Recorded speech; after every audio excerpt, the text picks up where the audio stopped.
네, 이번에 윤석열이 때문에 계엄이 장난이 되는 나라로 퇴보한 것 같지만 사실은 원래부터 그랬습니다.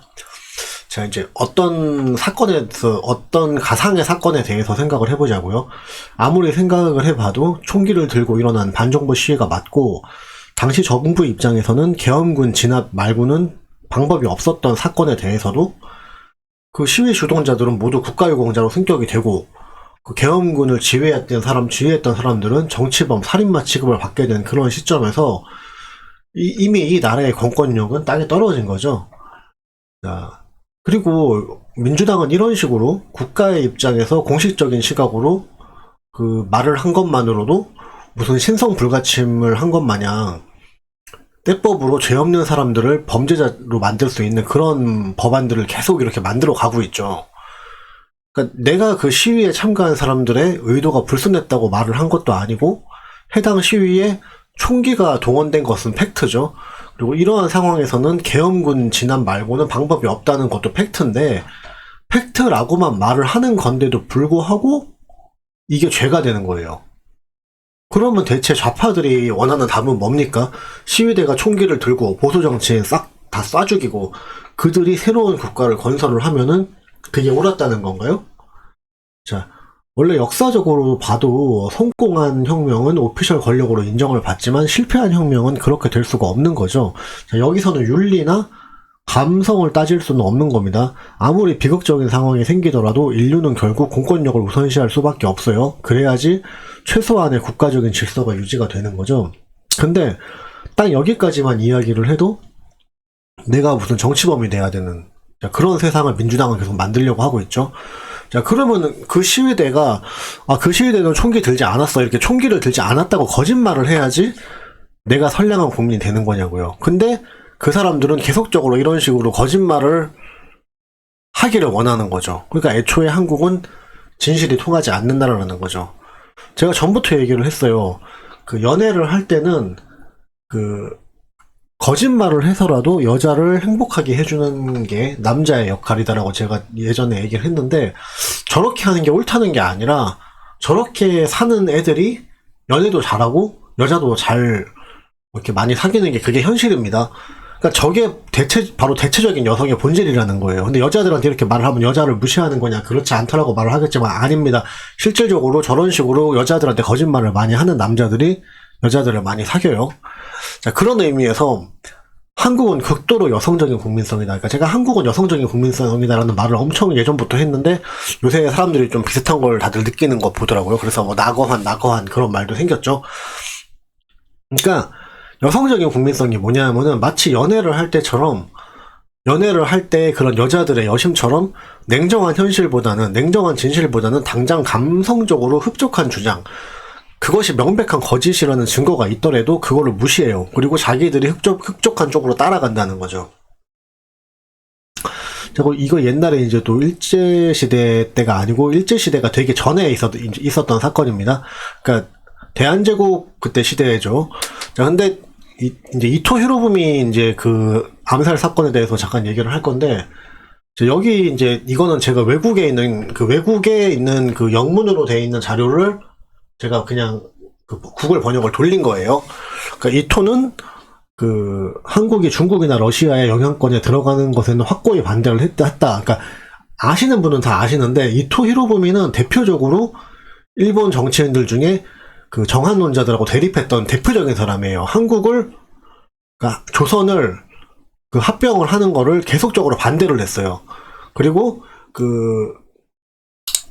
합병에는 이제 반대를 했다는 거죠. 그러니까 이 조선이 그 한국이 이제 중국이나 러시아의 영향권에 들어가는 거에는 확고하게 반대를 했지만 그렇다고 해서 합병도 안 된다고 얘기한 거죠. 그리고 합병하는 대신에 이제 이 지역을 보호령으로 취급해야 된다고 주장을 했죠. 그러니까 근데 이제 그 일본에서 이제 그 일본 내각에서는 정한론자들, 그러니까 한국을 합병한다는 의견이 점점 이렇게 대두가 되다 보니까 나중에는 어쩔 수가 없어서 막판에 이제 그냥 이토 히로부미도 조선 합병에 찬성을 합니다. 찬성하는 그런 액션을 취하죠. 근데 결국에는 이 이토가 그 정한론자들에 의해 가지고 그 사임을 하도록 그렇게 강요를 받았죠. 자, 근데 이제, 그래갖고 이제 이게 외국의 기록에 봐서는, 그, 정알론자들하고 계속 대립을 했던 이토 히로부미를 암살을 한 것에 의해서, 그, 한일 합방 조약으로 가는 길이 앞당겨졌다. 이렇게 얘기를 하는 거죠. 그러니까 이게 그냥, 사실 논리적인 그냥, 시각이에요. 그러니까 이게 뭐, 이토 히로부미를 암살을 한 것이 잘못됐다, 뭐, 그런 얘기가 아니라, 다분히 좀 착각에 의해서 죽인 것 같다는 느낌이 좀 많이 든다는 거예요. 왜냐하면 당시에 한일합방 조약을 하기도 전이고, 이토 히로부미는 한일합방을 반대를 했던 대표적인 일본 정치인인데, 왜 정한론자를 죽인 게 아니고, 정한론자들하고 대립을 했던 이토 히로부미를 왜 죽였냐는 거죠. 그리고 왜 이 사람을 죽임으로 인해서 한일합방은 더 앞당겨졌다. 라는 평가가 이제 외국 세계사적인 시각에서의 평가인데 우리나라에서는 이런 식으로 절대 안 가르치죠. 그러니까 여기에 대해서 내가 무슨 누가 옳았다 뭐 했다 뭐 이런 식의 뭐 누가 잘못되고 누가 옳았고 이런 평가를 하자는 게 아니라 이런 식으로 당시의 사건 사고에 대해서 객관적으로 딱 사실만 놓고 판단을 해볼 수 있는 그런 이성이 길러져야 되는데 한국인들은 그게 없다는 거예요. 그러니까 왜 이 사람을 죽일 필요가 있었느냐. 이 사람이 한일 합방의 원흉이 아니잖아요. 자, 그러니까 이걸 내가 지어낸 얘기가 아니잖아요. 그렇죠? 내가 지어낸 얘기가 아니잖아요. 안중근에 대해서 내가 폄훼를 하려는 것도 아니잖아요. 그럼 내가 거짓말을 해야 됩니까? 여기서 거짓말을 해서 이토 히로부미는 씨발 개새끼고 막 한일 합방 조약의 원흉이고 이 개새끼는 당연히 죽었어야 돼. 막 이렇게 막 분노를 하면서 이 이토 히로부미가 하지도 않은 일을 막 했다고 내가 그렇게 말을 해야지. 그게 대한민국을 사랑하는 애국자고 그게 의로운 사람이 되는 거예요. 그러니까 내가 말을 하는 거는 뭐 그렇다고 쳐도 뭐 한일 합방을 당한 입장에서 이토 히로부미도 좋게 안 보이는 건 내가 알겠는데 그렇다고 해서 이게 지금까지도 우리가 막 분노를 하면서 없는 사실까지 지어내갖고 막 반일 선동을 할 일은 아니잖아요. 응? 근데 왜 오늘날 한국 정치인이 이런 식의 발언을 해야 되냐고. 무슨, 뭐, 이토 히로부미 손자가 라인을 침탈하고 있다. 그러니까 이 사람이 뭐 일본에서 뭐 어떤 정치인이 뭐 라인에 대해, 우리나라 뭐 기업인 라인이 우리나라 기업에서 운영하는 라인을 뭐 이렇게 침탈을 하고 있다. 이렇게 말을 해도 되는데 이게 이토 히로부미 혼자인지 뭔지가 그게 왜 중요합니까? 지금 뭐 일본 정치인 누가 이토 히로부미 후손이고 나버리고 뭐가 중요하다고 한국에서 내로라는 정치인이 저딴 무식한 소리나 하고 자빠졌냐는 거죠. 그러니까 이재명 정도 지식 수준이 되는 사람이 설마 이 이토 히로부미에 대한 역사적인 팩트를 모를 리는 없을 거 아니에요. 알 거 아니에요. 사실은 알면서도 자신의 정치적인 목적에 따라서 그냥 모르는 척을 하는 거죠. 그러니까 대부분의 국민들이 마찬가지예요. 그러니까 모를 수 있죠. 모를 수 있는데 몰랐다가 알았어요. 지금 이제 알았으면은 생각을 고쳐야 되는데 안 고쳐요. 그러니까 자기가 즐거운 쪽으로 계속 생각을 하려고 하죠. 한국 사람들은. 또는 상대방이 그러니까 내가 뭔가 오해를 해서 혼자 분개를 막 해놓고 그게 오해였다는 걸 알고 나서도 분풀이를 멈추지 않으려고요. 계속 보복을 하고 계속 분풀이를 계속하는 거야. 그냥 미운 거야. 내가 오해를 한 건데 그거는. 그러니까 그렇게 내 감정을 막 발산을 하는데 뭔가 걸리적거리는 팩트들은 알고도 모르는 척을 하는 거죠. 뭐 요새 유행하는 말이죠. 뭐 도파민이다 뭐다 이런 말 유행하는데 그러니까 그거를 쫓아다니는 게 사실 좋은 게 아니거든요. 굉장히 그걸 쫓아다니는 수준이 되게 나쁜 거예요. 근데 지금 우파건 좌파건 막 도파민 이런 소리는 하면서 자기들이 그냥 즐거운 쪽으로만 생각하려고 하고 자기들 감정이 끌리는 대로만 생각하려고 하고 뭐가 진실인지는 대부분의 국민들이 관심이 없다는 거죠. 그러니까 지금 봐봐요. 뭐 지금 유력한 차기 대선 후보라는 사람이 친일파 척결 이런 말을 하고 있어요. 아니 이런 얘기를 왜 해야 돼요? 아니 친일이라는 게 애초에 친일은 죄가 아니에요. 친일이라는 것 자체가 죄가 아닙니다. 근데 왜 척결을 해요, 대한민국에서? 우리나라 사람은 일본하고 친하게 지내자고 주장하면 안 됩니까? 우리가 친중은 되고 친일은 안 되는 거예요. 나는 친일, 친미를 해야 된다고 생각해요. 지금 세계적인 정세, 지금 동아시아 정세를 봤을 때는 우리는 지금 친일이 답이다라고 생각해요. 친미는 당연한 거고. 근데 척결이라는 말을 썼어요. 이 사람은 그러면은 이 이재명이라는 사람은 그냥 친일파가 감정적으로 밉다는 이유만으로 그냥 헌법적인 근거도 없이 일본하고 친화적인 스탠스를 취하는 사람들은 이게 일반 국민이건 정치인이건 그냥 대한민국에서 다 긁어내서 뼈를 발라서 죽이겠다는 뜻이잖아요. 안 그래도 폭력적인 이미지로 유명하신 분이잖아. 근데 이 새끼, 죄송합니다. 이 사람이 대통령이 되면, 자기가 대통령이 되면은, 나같이 일본하고 친해져야 된다고 생각하는 사람들은 사회적으로 말살을 시키겠다. 그런 얘기 아닙니까? 아니면은 심한 경우는 또 이상한 법을 만들어갖고, 이거를, 나 같은 사람들은 이제 정치범으로 엮어서 깜빵에 보낼 수도 있겠죠. 그러니까 친일이라는 것 자체가 다 부정적인 단어도 아니잖아요. 한국처럼 친중파들이 득실되는 나라에서는 오히려 나라를 지키기 위해서 견제 역할로 적극적인 친일이 필요한 상황이죠.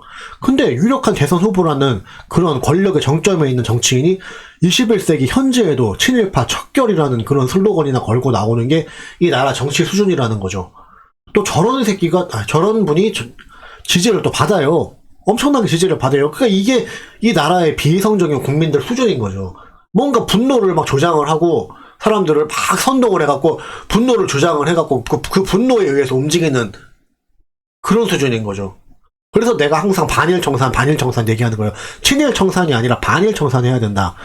반일 청산. 그러니까 이 반일이라는 게 대한민국 대중들의 이성을 마비시키는 너무 좋은 이런 촉매제로 자꾸 쓰이기 때문에 우선적으로 반일을 청산을 해야지 대한민국 사람들은 이성적인 판단을 할 수가 있게 돼요. 그래서 저는 대한민국에서 반일을 뿌리 뽑아야 된다고 보거든요. 근데 이 새끼는 친일을 뿌리를 뽑잖아요. 그럼 뭐 일본하고 친하게 지내지 마요? 응? 경제적으로 뭐 외교적으로 군사적으로 협력하지 마요? 일본하고? 도대체 하고자 하는 게 뭐냐고요. 그러니까 이제 앞으로 이재명 같은 사람이 대통령이 되면은 블로그에서 글 좀 쓴다 하는 사람들은 다들 적절하게 태기를 해야 될 겁니다. 그러니까 옳은 소리를 계속 하면서 정치범으로 엮일 것인가, 아니면 블로그의 친일적, 우익적 성향의 글들은 싹 다 내리고 버러우를 타야 될 겁니다. 예. 지금 뭐 윤석열 정부 기간 내내 뭐 사형제 부활 갖고서는 계속 떡밥을 뿌렸잖아요. 근데 이게 지금 사형제 부활에 대해서는 좌파 우파 떠나서 적당히 국민 공감대도 형성을 해놓은 상태잖아요. 저는 이게 지나친 생각이 아니라 이거 지금 이재명이 대통령이 되면은 이번 정권 때 떡밥을 뿌려놓은 사형제 부활에 대해서 이재명이가 이 떡밥을 회수를 해갖고 본인이 사형제를 부활시킬 수도 있다고 보거든요. 그리고서는 이거를 이재명이 대통령이 되면 이재명 대통령이 국민들의 어떤 어떤 공감대를 감안을 해서 사형제도를 부활을 시켰다. 이렇게 해서 자기 업적으로 만들 거고, 그리고 이 사형제도라는 거를 친일파 척결용으로 쓸 수가 있어요. 이 사람은 그러고도 남아요. 내가 그게 무서운 거야. 그러니까 예를 들어서 한국인들이 아직까지도 정서적으로 이 반일에서 못 벗어났다. 그럼 기본적인 반일 정서에서 못 벗어났다고 하면은, 나같이 친일을 표방하는 사람들이 내가 왕따를 당할 수도 있겠죠. 뭐 길 가다가 아구창도 한 대 맞을 수 있을 거고, 좀 폭력적인 좌익분들 만나면은 뭐 아구창을 맞거나 술집에서 병으로 대가리를 한 대 껴이거나 뭐 그럴 수는 있겠지. 근데 이거를 정부에서 오피셜로 나를 잡아가는 그거는 얘기가 다른 거거든. 근데 이재명이 대통령이 되면은 나같이 친일적인 스탠스를 가진 사람들은 잡아갈 수도 있어요. 그리고 앞에서 말한 대로 뭐 이토 히로부미가 나쁜 놈이라고 말해. 빨리 이토 히로부미를 죽인 게 잘한 일이라고 말해. 이런 식으로 내가 이토 히로부미가 그 당시에 친한적인 성향이었고, 이토 히로부미는 한일 합방에 반대를 한 사람인데 왜 죽였냐, 이렇게 내가 역사적인 팩트를 말을 했다는 것만으로 내가 이런 식으로 협박을 당할 수도 있는 그런 세상이 올 거라는 거죠. 이재명이 대통령이 될 경우에는. 근데 우리나라 국민들은 오히려 그런 세상을 바라는 거죠. 그러니까 미우니까. 나 같은 친일적인 친일적인 정치관을 가진 사람들이 미우니까, 그냥 저 미운 놈이 그냥 범죄자가 되고 인생이 끝나는 걸 보고 싶은 거야. 그냥 그 사람들은 내 분노가 회소되기를 원하니까.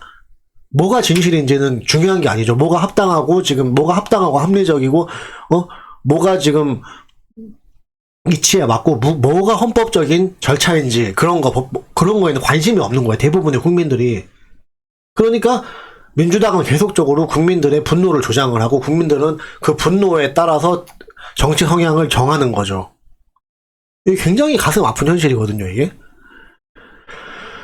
근데 이제 내 개인적인 생각으로는 그 이재명이가 대통령이 되고 나면은 그 사람 추진력이면 충분히 우리 같은 사람들을 정치범으로 엮어갖고 심한 경우는 사형까지 시킬 수 있는 사람이 난 이재명이라고 보거든요.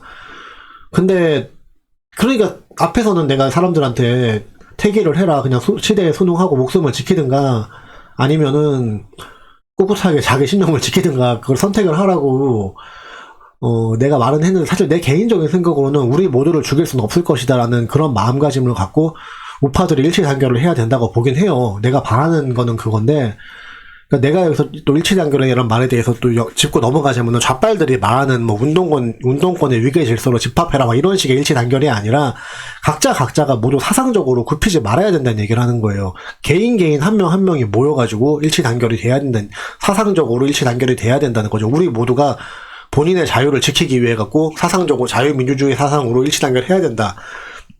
이제 그게 내 바람인데, 뭐 한국인들 이기심에 뭐 딱히 우파들이라고 해서 그게 가능할 것 같지도 않고, 사실 저 같은 경우도 뭐 당장 이재명 정권이 돼가지고 너 씨발 블로그 글 안 내리면은 너 정치범으로 엮일 수도 있다. 물론 나 같은 뭐 잔챙이가 그런 이재명 같은 거물들의 레이더망에 잡히지도 않겠지만은 그 당시가 이재명 정권 때가 되면 또 어떻게 될지는 모르겠어요.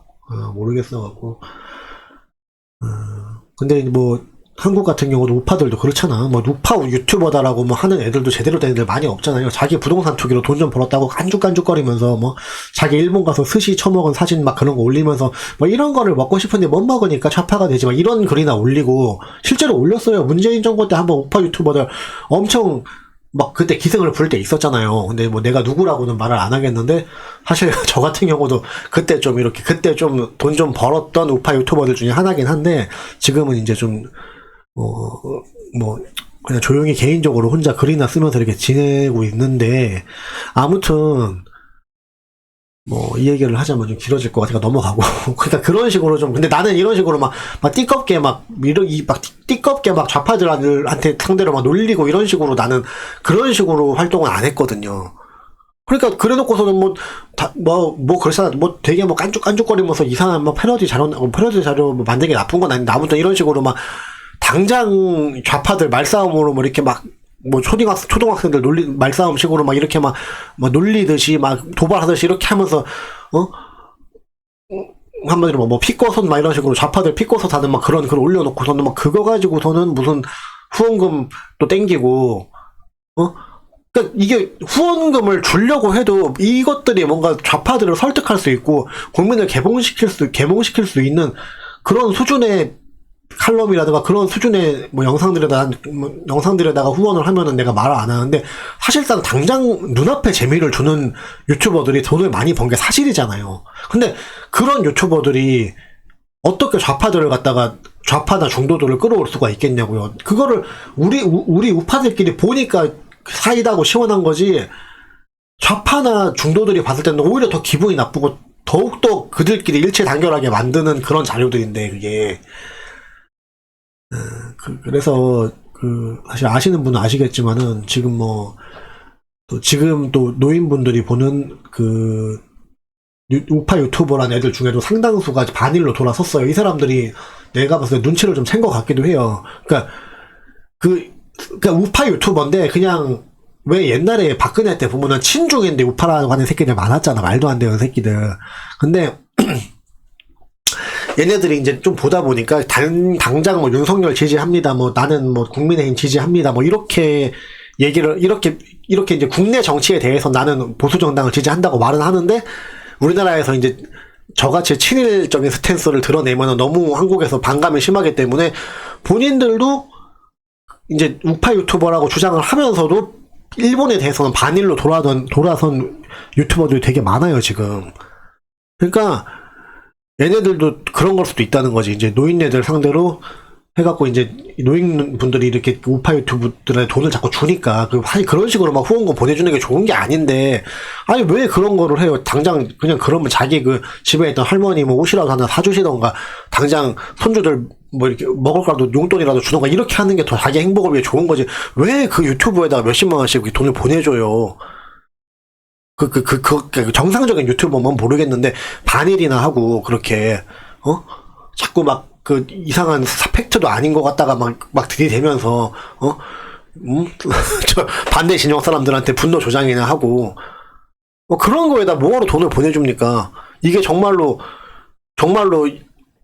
위험한 발언이 대한민국에서 위험한 발언이지만 위험을 감수를 하고 진짜 역사적인 팩트를 우리나라 사람들이 잘 모르는 역사적인 팩트를 들고 와서 제시를 해주고 우리한테 올바른 사고력과 올바른 사고방식과 사상적인 그런 기반을 제시를 하면서 국민을 개봉시킬 수 있고 이런 사람들한테 나는 후원을 하셔야 된다고 보는데 당장 이렇게 뭐 그 도파민이나 자극시켜주는 그런 쪽으로 자꾸 그걸 한단 말이야. 단순히 나의 행복을 위한 거죠. 그러니까 나의 행복을 추구하는 게 나쁘다는 게 아니라 나의 행복을 추구하실 거면 그냥 나의 행복만 추구를 하세요. 그런 쓸데없는 애들한테 돈을 후원하지 말고 그러니까 뭐 후원을 하지 말라는 얘기는 아니고 아무튼 얘기가 30% 샜는데 사실 할 얘기는 다 했어요. 할 얘기는 다 했고 내가 무슨 얘기를 하려는지는 이제 아셨을 겁니다. 대한민국은 진실이 통하지 않는 나라다라는 얘기를 하고 싶었던 거예요.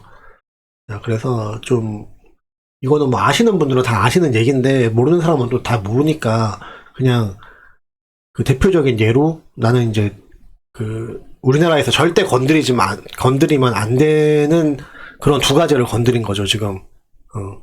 그러니까 우리나라의 좌파들은 옛날에 굉장히 뭐 꽤 유명하셨던 어떤 칼럼니스트 분도 그런 말씀 하신 적이 있죠. 반일은 좌파들의 심장이라고 보는 거죠.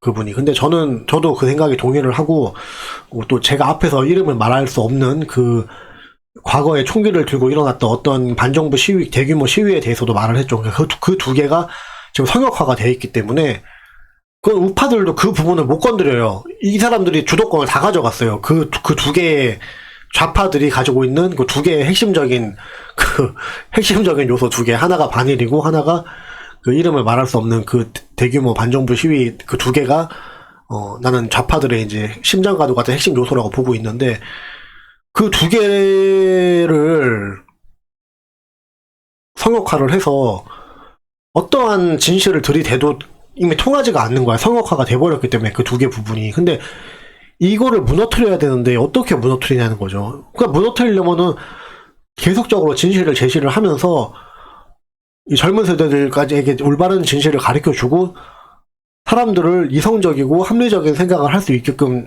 진정한 자유민주주의에 맞는 그런 국민성으로 계몽을 계속 점진적으로 계몽을 시켜 나가야 되는 그런 부분이라고 나는 본다는 겁니다. 그래서 뭐 당장 요즘 답답하신 분들도 많이 있으시겠지만은 일단은 뭐 좌파들한테 주도권이 뺏긴 상태로 이미 몇십 년이 지났고 우리나라는 나는 사실상 이제 김영삼 때부터 주도권이 뺏겼다고 생각을 해요. 그렇기 때문에 좌파들한테 주도권 뺏긴 지는 몇십 년이 이미 지났기 때문에 이걸 사실 바로잡기는 굉장히 힘들기 때문에 좀 장기적인 시각으로 보셔야 되고 국민들도 어떤 정치인들한테 맹종하고 이러기보다는 개인의 행복에 대해서 개인의 행복과 자유에 대해서 좀 더 생각을 하시고 진정한 자유민주주의적인 생각은 무엇인가 그런 사상에 걸맞는 인식이라는 거 어떠한 인식인가 좀 그런 것도 개인적으로 생각을 하시고 그런 식으로 천천히 가야 된다고 봐요. 뭐 참 답답한 그런 시대인데 스트레스는 받지 말고 그렇게 한번 갑시다 우리 모두.